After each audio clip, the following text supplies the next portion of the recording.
एक पनडुब्बी पर लगी एक सोनार युक्ति संकेत भेजती है। पनडुब्बी सोनार युक्ति ले वो संकेत भेजती है और उनकी प्रतिध्वनि 5 सेकंड पश्चात ग्रहण करती है। यदि पनडुब्बी से वस्तु की दूरी 3625 मीटर हो तो ध्वनि की चाल की गणना कीजिए। हमें ध्वनि की चाल यानी v का मान हमको ज्ञात करना है और ये दो आंकड़े हमको दिए गए हैं। प्रतिध्वनि ग्रहण करने में लगा समय 5 सेकंड दे रहा है और पनडुब्बी से वस्तु की 3625 मीटर कह रहा है।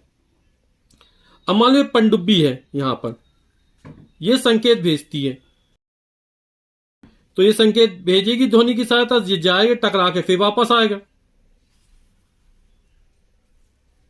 यानी कि 3625 मीटर दूर है तो पहले यहां तक जाएगी इतनी दूरी तक और फिर वापस आएगी।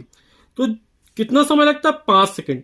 यानी ध्वनि को यहां से यहां तक जाने में और फिर वापस आने में। प्रतिध्वनि मतलब जहां से ध्वनि चलेगी फिर वहीं सुनाई देगी ना, तभी तो प्रतिध्वनि कहलाएगी। तो 3625 मीटर गई और टकरा के फिर वापस आई, तो टोटल दूरी कितनी हो जाएगी? 3625 प्लस 3625, दोनों को जोड़ देंगे, दो को गुणा कर देंगे।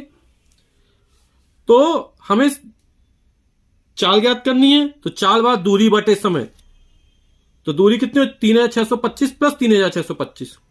तो चाल ज्ञात करनी, चाल बराबर v बराबर दूरी बटे समय।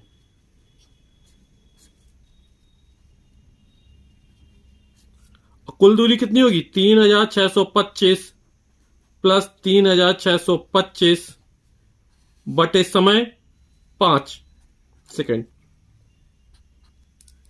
3625 जोड़ेंगे तो हो जाएगा 7250 बटे 5।